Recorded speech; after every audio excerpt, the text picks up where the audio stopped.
सबसे पहले जैसा कि सुनीता जी ने बताया कि सबसे पहले हम देखते हैं एक वीडियो जो कि चिराग गुप्ता जी के ऊपर बनाया है हमारी टीम ने। Can we have the video please. कि किसी छोटे से सपने ने पीढ़ियों की मेहनत से एक ऐसे साम्राज्य को खड़ा किया है जो आज लाखों घरों को रोशनी और ऊर्जा दे रहा है। ये कहानी है संघर्ष, मेहनत और विजन की। ये कहानी है चिराग गुप्ता जी की, उनके परिवार की। चिराग गुप्ता जी का जन्म 17 दिसंबर 1986 को नई दिल्ली में हुआ। उच्च शिक्षा के लिए वह विदेश गए। पॉड्यू यूनिवर्सिटी यूएसए से इंडस्ट्रियल इंजीनियरिंग में बीएससी ऑनर्स और एंटरप्रेन्योरशिप एंड इनोवेशन का सर्टिफिकेट हासिल किया। इसके बाद London school of economics UK से एमएससी मैनेजमेंट पूरा किया। लेकिन इस सफ़र की असली जड़ें भिवानी से जुड़ी हैं। चिराग जी के दादाजी श्री राम निवास गुप्ता जी, जो भिवानी के रहने वाले थे, साल 1963 में दिल्ली आए और चांदनी चौक में एक छोटी सी दुकान से अशोका इलेक्ट्रिकल कंपनीज की शुरुआत की। इसी संघर्ष ने आरके लाइट्स और कैंट जैसे बड़े ब्रांड की नींव रखी। फिर उनके पुत्र श्री अशोक गुप्ता जी ने परिवार का सपना आगे बढ़ाया और कैंट केबल को देश भर में एक हाउस होल्ड नेम बना दिया। तीसरी पीढ़ी के रूप में चिराग गुप्ता जी ने और वरुण गुप्ता जी ने इस विरासत को आगे बढ़ाया। साल 2008 में कैंट ने फैन, स्विच, पाइप्स और एमसीबी जैसे नए उत्पादों की शुरुआत की। आज कंपनी के अत्याधुनिक प्लॉट्स रुड़की, अलवर और वलसाड में हैं, जो पूरे भारत को विश्व स्तरीय इलेक्ट्रिकल प्रोडक्ट्स उपलब्ध कराते हैं। इसके साथ ही चिराग जी ने रियल एस्टेट में भी कदम रखा और 2024 में जयपुर में आईटीसी होटल्स के साथ मिलकर मोमेंटोस ब्रांड का अल्ट्रा लग्जरी 5 स्टार रिसोर्ट शुरू किया। लंदन और गोवा में भी उनके रियल एस्टेट प्रोजेक्ट्स हैं। 2025 में आरके लाइट्स ने एक नया अध्याय शुरू किया, टेरालाइट बाय आरके लाइट केबल्स, जिसका उद्देश्य है इलेक्ट्रिकल इंडस्ट्रीज में हर ज़रूरत का समाधान एक ही ब्रांड के तहत देना। चिराग जी की समाज सेवाएं और विजन, व्यापार के साथ साथ समाज सेवा भी इनकी सोच का अहम हिस्सा है। चिराग गुप्ता जी श्री अग्रसेन हॉस्पिटल दिल्ली के फाउंडर, ट्रस्टी और डोनर हैं और ज़रूरतमंदों की मदद में हमेशा आगे रहते हैं। परम ऊर्जा प्राइवेट लिमिटेड के लिए उनका मिशन है safe, reliable, innovative electrical solution देना। उनका विजन है इंडिया का सबसे ट्रस्टेड और सस्टेनेबल इलेक्ट्रिकल प्रोडक्ट ब्रांड बनाना। तीसरी पीढ़ी के तौर पर चिराग गुप्ता जी अपने दादा और पिता के मेहनत से बने इस साम्राज्य को और ऊंचाइयों पर ले जा रहे हैं। उनके लिए यह सिर्फ बिजनेस नहीं बल्कि एक विरासत है, क्योंकि उनके दिल में एक ही मंत्र है, ग्रोथ इज लाइफ। आज भिवानी परिवार मैत्री संघ को श्री चिराग गुप्ता जी को नवरत्न अवार्ड देते हुए गर्व महसूस हो रहा है। आइए तालियों के साथ स्वागत करते हैं श्री चिराग गुप्ता जी का। जय भिवानी, जय हरियाणा, जय हिंद।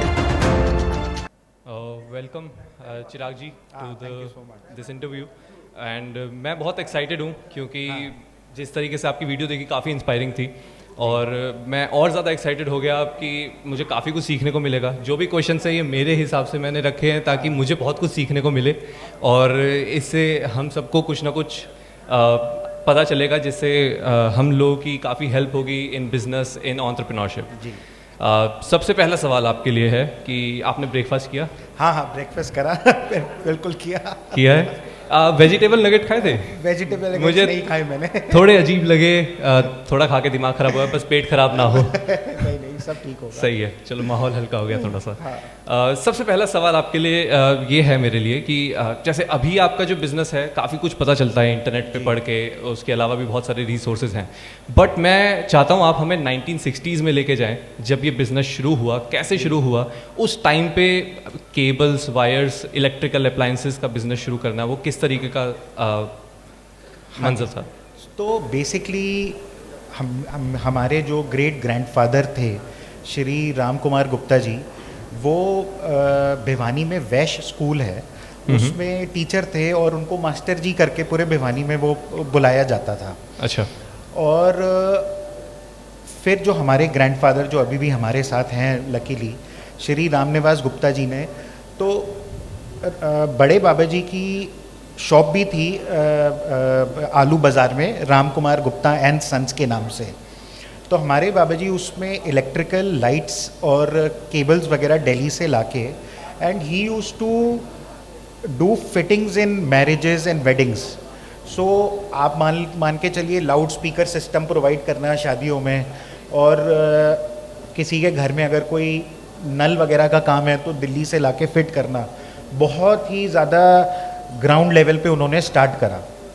पर हमारे जो ग्रैंडफादर हैं श्री रामनिवास गुप्ता जी, उनको एक बहुत ज़्यादा शौक़ था कि ऑब्वियसली क्योंकि इतने ज़्यादा हम्बल बैकग्राउंड से आए हुए थे कि मेरे को कुछ करना है, I want to earn money, business करना है।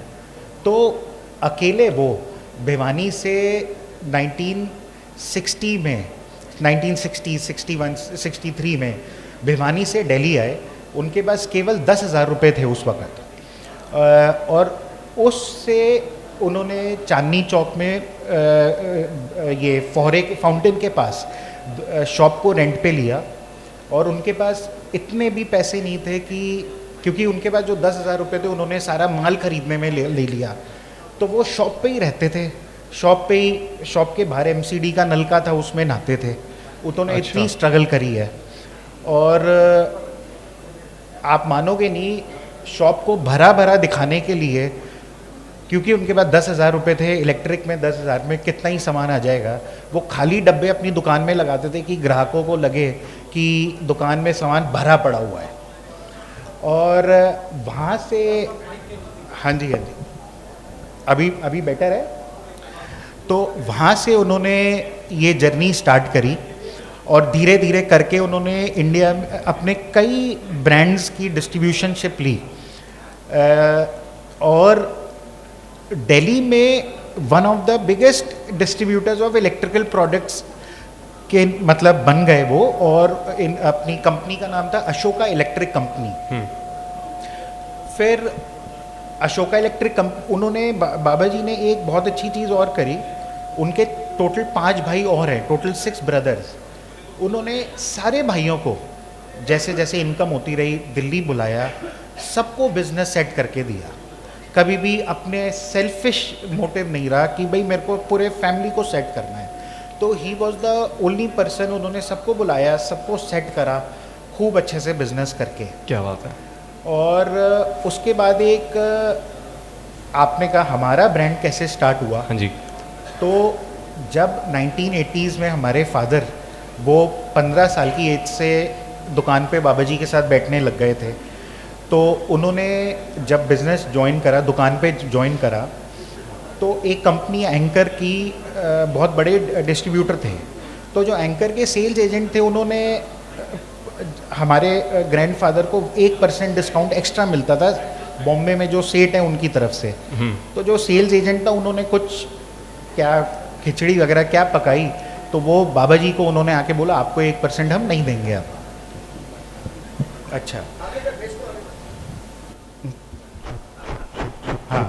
तो उस वक़्त हमारे फादर को बहुत बुरा लगा और उन्होंने रातों रात एंकर कंपनी का काम बंद कर दिया और आरके लाइट ब्रांड की स्थापना हुई। क्या बात है। तो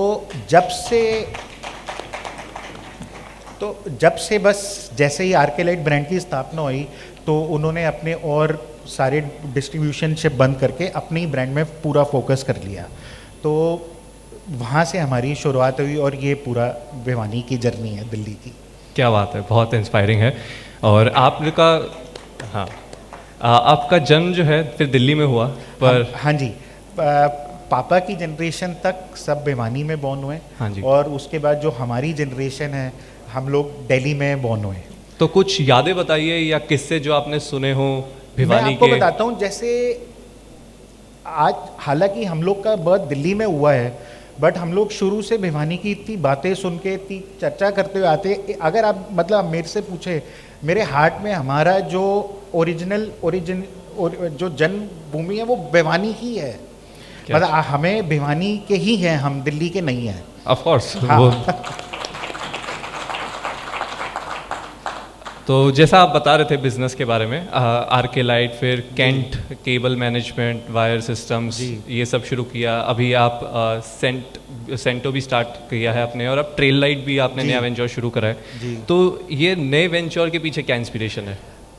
एक्चुअली इसमें ये है, जैसे हमारा जो कैंट ब्रांड है वो थोड़ा सा एक प्रीमियम सेगमेंट की तरफ है, तो उसके अंदर एक कस्टमर बेस हमारा अलग है, जिसके अंदर हम ऑलरेडी वायर्स, केबल्स और फैंस, स्विचेस, एमसीबीज कर रहे हैं। अराउंड 2000 प्रोडक्ट हैं उसके अंदर। और आर्केलाइट हमारा जो मेन मदर ब्रांड है, जो और सबसे ज़्यादा contributing towards the turnover, it is targeted towards tier 2 cities of India, and उसकी डेप्थ बहुत ज़्यादा है, पेनिट्रेशन, डिस्ट्रीब्यूशन पेनिट्रेशन बहुत ज़्यादा है। तो हमने रियलाइज़ करा कि एक मार्केट स्टडी के दौरान कि कहीं ना कहीं जो हमारी स्ट्रेंथ है टियर 2, टियर 3 सिटीज़ की पेनिट्रेशन में, उनको भी अब एक और ब्रांड की ज़रूरत है जो अन्य इलेक्ट्रिकल प्रोडक्ट्स, बहुत बड़ी रेंज है, ये फील्ड है, अन्य इलेक्ट्रिकल प्रोडक्ट्स प्रोवाइड करा जाए जो कि अफोर्डेबिलिटी और रिलायबिलिटी पे हो। तो आर्केलाइट ब्रांड एक कस्टमर के लिए एक ट्रस्ट है, रिलायबिलिटी का वो प्रतीक है, और साथ में हम लोग अपनी क्वालिटी कंट्रोल से we are trying to penetrate that market. क्या बात है। तो मास स्टडी करके आपने जो है आगे की सोच के ये चीज़ शुरू करी, ट्रायलाइट को लॉन्च करा गया, और यही सोच के कि to provide modern appliances to tier 2 and tier 3 cities of India in which people can actually afford easily. So ये दूरदर्शिता जो है ये दर्शाता है आपके स्टडी जो है, जिस तरीके से आप बिजनेस को आगे लेके जा रहे हैं। मैं ये जानना चाहूँगा आपसे कि जितना भी आपकी वीडियो देख रहा था, मैं थोड़ा सा स्टडी किया, सो आप बाहर गए पढ़ने के लिए, अमेरिका से आपने बीएससी किया, फिर एमएस भी आपने वहीं से मैनेजमेंट वगैरह करा है। तो वापस इंडिया आने का मोटिवेशन क्या था? अक्सर लोग जाते हैं और बाहर ही जॉब करने लग जाते हैं, अपना बिजनेस शुरू करते हैं, पर इंडिया आने का मोटिवेशन क्या था आपके लिए? हम लोग को जैसे आई एम श्योर और भी जगह होता हो, जब से हम बच्चे थे तब से हम लोग बचपन से ही स्कूल की छुट्टियां हुई या दिवाली हुई, हम पापा की दुकान जाते थे। मतलब कोई भी घर पे चाहे ब्रेकफास्ट हो रहा हो चाहे डिनर हो रहा हो, कुछ ना कुछ बिजनेस की डिस्कशन ज़रूर होती थी, दादा की, पापा की। और हम लोग भी ऐसा लगता था कि हम डे वन से इन्वॉल्व हैं बिजनेस के अंदर। हम बचपन से ही वायर्स वायर्स वायर्स सुनते हुए आ रहे हैं, और अगर हम बाहर भी गए, there was never a second thought कि इंडिया वापस आना है या नहीं आना है। मतलब कि इट वॉज ऑलरेडी जहन में फीड, वो बात डीएनए में फीड थी कि जिसके लिए हमारे पेरेंट्स ने, ग्रैंड पेरेंट्स ने इतना ज़्यादा हार्डवर्क करा है, और आज वो स्टोरी सुन के मतलब गूज़बम्स आते हैं। तो उसको, लेगेसी को क्यों नहीं और फॉरवर्ड करा जाए, क्या बात है, फॉरवर्ड लिया जाए। तो that was never an option to not come to India, because this is the ultimate goal in life. क्या बात है। मेरे साथ ऐसा अक्सर होता है कि मेरा प्रोफेशन जो है कि ये करना है वो करना है, वो हर रोज़ बदलता है। तो आपके लिए अगर मैं 10 साल या 15 साल के चिराग गुप्ता जी से पूछूं, तो क्या वो बचपन से बिजनेसमैन बनना चाहते थे, या उनका कुछ और भी पैशन रहा है, या वो कुछ और एक्सप्लोर आज भी करना चाहते हैं? नहीं, 100% I love my business, I love what I do, and I am very proud of the legacy that I have. और मेरे लिए सबसे ज़्यादा मोटिवेशन और प्रेरणा यही है इस लेगेसी को मल्टीफोल्ड आगे करने के लिए, ताकि जो आगे की जनरेशन्स हैं वो इसको आगे कैरी फॉरवर्ड करते रहे, और 100 साल, सदियों तक ये बिजनेस हमारा चलता रहे। क्या बात है। मैं आपकी वीडियो में जैसे दर्शकों को बताना चाहूँगा कि सर ने अभी अल्ट्रा लग्जरी 5 स्टार रिजॉर्ट्स में भी अपना नया वेंचर शुरू करा है, आईटीसी होटल्स के साथ, मेमेंटोज ब्रांड नाम से। सो अचानक से ये पूरा बिजनेस के साथ साथ रियल एस्टेट और हॉस्पिटैलिटी में घुसने का क्या रीज़न है, क्या इंस्पिरेशन है उसके पीछे? देखिए, सबसे पहले after 2019 Covid, tourism industry all over the world and specially in India is at a all time high boom. और जिस हिसाब से आज की जो यूथ है, they are more spending in nature, तो they want to experience luxury, they want to take holidays, वो छुट्टियां लेना चाहते हैं, वेकेशंस पे जाना चाहते हैं। तो ये सब फ्यूचर, हॉस्पिटैलिटी का फ्यूचर इंडिया में ब्राइट लगता है। और इसी वजह से हमने डिसाइड करा था, यही कोविड के समय की बात ही है कि we should open ultra five star luxury property, and the first hotel जो हमने खोला वो Mementos, it's an all suite hotel. उसके अंदर अभी 66 रूम्स हैं, स्वीट्स हैं, और 100 स्वीट्स और दिसंबर 2026 तक चालू हो जाएंगे, तो अप्रॉक्सीमेटली 170 की प्रॉपर्टी वो हो जाएगी। क्या बात है। सो मैं इससे मेरे को एक ही सवाल आ रहा है कि क्या आपको भी घूमना पसंद है? मेरे को घूमना बहुत पसंद है।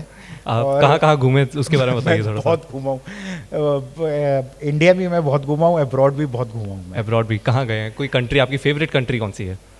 मेरे को फेवरेट में अगर आप बात करेंगे, मुझे क्रोएशिया बहुत पसंद है। अच्छा। क्रोएशिया मुझे बहुत पसंद है, न्यूजीलैंड बहुत पसंद है, फ्रांस बहुत अच्छा लगता है। फ्रांस। फिर क्योंकि लंदन में मैं पढ़ा हूँ, तो लंदन बहुत अच्छा लगता है। और हाँ, ये फेवरेट प्लेसेस हैं अब्रॉड। इससे मुझे एक थोड़ा अलग क्वेश्चन दिमाग में आ रहा है। तो आप इतना बाहर घूमे हैं, इंडिया में घूमे हैं, काफ़ी खर्चा होता है, बट एक इमेज बनी हुई, एक स्टीरियोटाइप है ये कि बनिए जो है कंजूस होते हैं। इस पे आपका क्या ओपिनियन है कि ये कंजूस for the better sake of words, overly careful with money, right? तो आप उसके लिए क्या कहना चाहेंगे? आपके क्या थॉट्स है इस पे? हाँ जी हर्षित, ये it's a very good question. और हालांकि आज की जनरेशन में ये बात अब ट्रू नहीं है, अब सच नहीं है, बट मैं आपको बताता हूँ ये क्यों हुआ।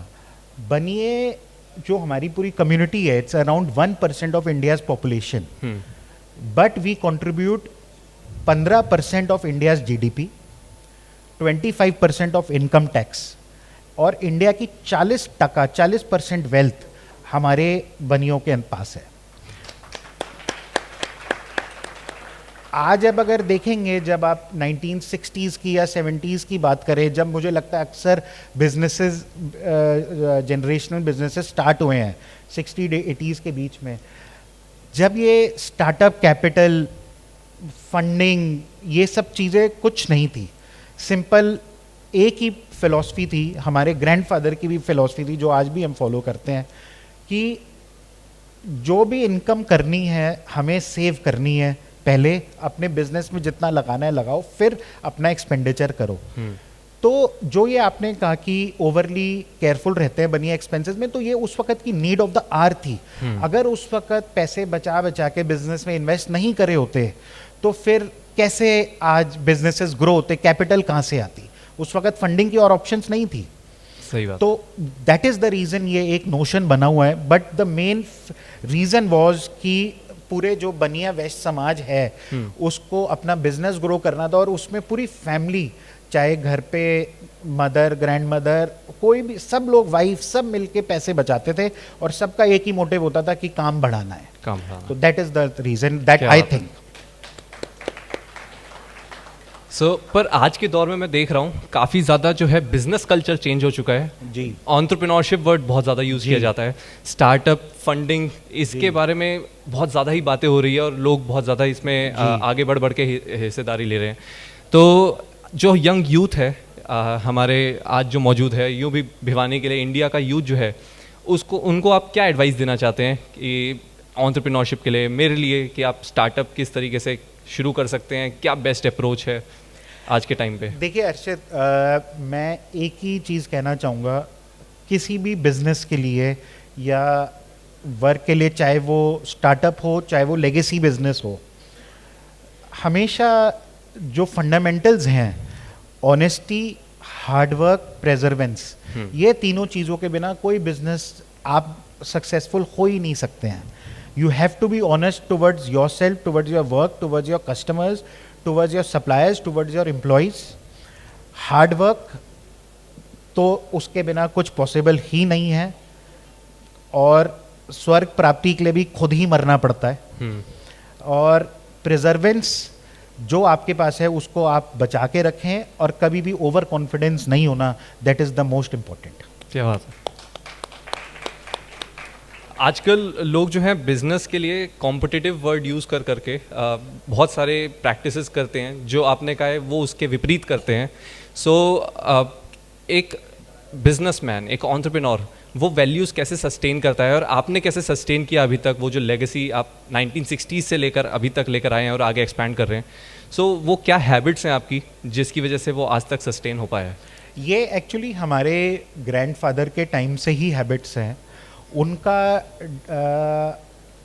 डे वन से उनकी फ़िलॉसफी रही है कि कस्टमर को हमेशा ऑनेस्टली ही ट्रीट करना है, never ever cheat your customers. पहले पुराने ज़माने में बहुत होता था कि जब ये ऑटोमेटिक मशीन्स वगैरह नहीं थी, कि आप बोल रहे हो कि कोई चीज़ 100 मीटर्स की है पर 95 मीटर्स की दे दी। तो आज तक हम लोग का रिकॉर्ड है, हमारी कंपनी में कभी भी ये सब प्रैक्टिसेस नहीं हुई हैं आज तक। इस चक्कर में ब्रांड का एक रिलायबिलिटी इतना ज़्यादा है कस्टमर्स के बीच में कि there is a demand, and obviously competitive हो चुका है, तो you have to control your expenses, और इससे आप कहीं ना कहीं इनोवेशन करते रहते हैं कुछ ना कुछ, जिसकी वजह से आपकी कॉस्ट कंट्रोल में रहे। और बाकी तो जो आप, अगर आपका एथिक्स स्ट्रॉन्ग है तो आप कस्टमर से अपने चॉइस के प्राइस डिमांड कर सकते हैं, मुझे ऐसा लगता है। क्या बात है। सो ये तो अभी तक की आपकी हैबिट्स हैं जो यहाँ तक लेकर आई है। कोई एक ऐसी हैबिट जो आप अब इनकलकेट करना चाहते हैं, अब लाना चाहते हैं अपने लाइफस्टाइल में अपने लिए? जी, मैं बिल्कुल एक हैबिट जो मेरे अंदर मिसिंग है वो ये है कि मैंने प्रोफेशनल लर्निंग बिल्कुल ही मतलब परस्यू नहीं करी है। Okay. तो I would love to read more books, I would love to do more professional courses या मोटिवेशनल स्पीकर्स अटेंड करना चाहता हूँ। ये एक चीज़ है जो कि मुझे लगता है मेरे अंदर एक लैग पॉइंट है। Okay, it's great that you are sharing the weaknesses as well with us. एक क्वेश्चन मेरे को अभी आ रहा है कि यूजुअली मेरे साथ भी अब ये बहुत होता है, क्योंकि कई सारी चीज़ें हम करते हैं, ऑफिस भी है, बिजनेस लाइफ भी है, पर्सनल लाइफ भी है। सो वो वर्क लाइफ मैनेजमेंट जो है वो आप किस तरीके से अचीव करते हो? It's very simple. अगर आप जिस समय पे मुझे लगता है जहाँ पे हो और वो अगर आप 100% अपना कर रहे हो तो बहुत टाइम है हर चीज़ के लिए। अच्छा। तो अगर आप ऑफिस 9 बजे से 6 बजे या 10 बजे से 6 बजे तक हो या 10 से 7 बजे तक हो, अगर आपने वो 4-5 घंटे फुल फोकस काम कर लिया है तो मुझे नहीं लगता आपको घर आके कुछ और करने की ज़रूरत है। तो और जब आप फैमिली के साथ हो तो 100% अगर आप उनको टाइम दोगे तो I think it creates a good balance. जहाँ हो जो हो वो अच्छे से करो तो सब हो जाता है सही। जिस जगह पर है उसका 100% देना है। सो जब आपका खाली टाइम रहता है जी, है ना, प्राइवेट लाइफ, आपकी पर्सनल लाइफ में आप एंजॉय कैसे करते हैं? आप मूवीज देखते हैं? हाँ, किस तरीके से मूवीज का बहुत रिलैक्स शौक है। करते हो आप? हाँ जी। एक्सट्रीम शौक, मतलब हर रोज एक पिक्चर तो देखता ही हूँ मैं। कौन आज सी भी बताइए हमारे। लॉट ऑफ मूवीज, मतलब चाहे हिंदी हो, इंग्लिश हो, और आजकल नेटफ्लिक्स, अमेजोन प्राइम, इतनी सारी है, कोई भी शो कुछ ना कुछ रोज देखता हूँ, मतलब कुछ ना कुछ। वो रिलैक्स होता हूँ मैं। ठीक है, आपसे लास्ट सवाल करूंगा। जी। आपने अपना जो मोटो है वो लिखा है ग्रोथ इज लाइफ। जी, तो इसके पीछे की थोड़ी डेफिनेशन जो है वो हम लोगों को समझाइए। हाँ, इसका जो ग्रोथ इज लाइफ करके जो मेरा ये मेरे को पर्सनली मैं बिलीव भी करता हूँ इस चीज़ में, क्योंकि जैसे कि आपने देखा ये हमारा लेगेसी बिजनेस है, 3rd जनरेशन है। अगर आप स्टडी करेंगे lot of times 3rd generation तक बिजनेस बहुत मुश्किल तक से पहुंचते हैं। तो इसलिए हम लोगों की जनरेशन जो बाय गॉड्स ग्रेट सब कुछ है हमारे पास, हमें we have to always focus towards growth. अगर हम ग्रोथ नहीं करेंगे, ऑर्गेनिकली ग्रोथ नहीं करेंगे, तो आप समझ लीजिए आप मार्केट से पीछे जाते चले जाएंगे और ज़्यादा टाइम नहीं लगता। तो आप ग्रोथ करते रहें, हार्डवर्क करते रहें, ऑनेस्टली लगे रहें, और आपको क्योंकि फोकस है आपकी जो आगे की जनरेशन है उसको आपको जो जितना आपको मिला था उससे 10 गुना ज़्यादा मिलना चाहिए। तो that is only possible with growth, so that is why growth is life. क्या बात है। Thank you so much for joining Thank you so and काफ़ी सारी चीज़ें आपने शेयर करी, अपने इंसाइट्स, अपने जो सीख हैं और अपने एक्सपीरियंसेस साझा किए, उसके लिए बहुत बहुत शुक्रिया। Thank you so much. And इसी के साथ ये इंटरव्यू ख़त्म करते हैं। तो अभी हम जान रहे थे चिराग जी के बारे में, और एक बहुत अच्छी बात कही चिराग जी ने कि वो अपने बाप दादा की लेगेसी को आगे लेकर जाना चाहते हैं, और एक काबिल सपूत वही होता है, बाप दादा से अगर उसे 10 गेहूं के दाने मिलें, वो उसे 10,000 बनाने की क्षमता रखता हो, तो वही होता है काबिल पूत। तो बहुत ज़ोरदार तालियां चिराग जी के लिए, और इनके अभिनंदन के लिए, इनके स्वागत के लिए मैं आमंत्रित करना चाहूँगी राजेश जी, दिनेश जी और पवन जी को।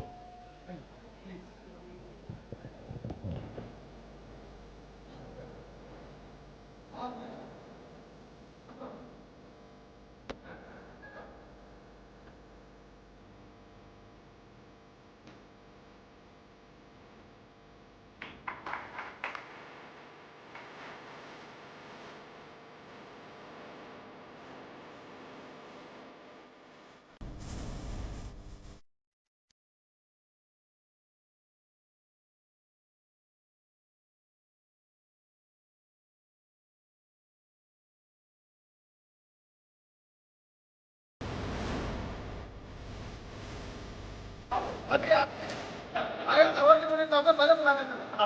to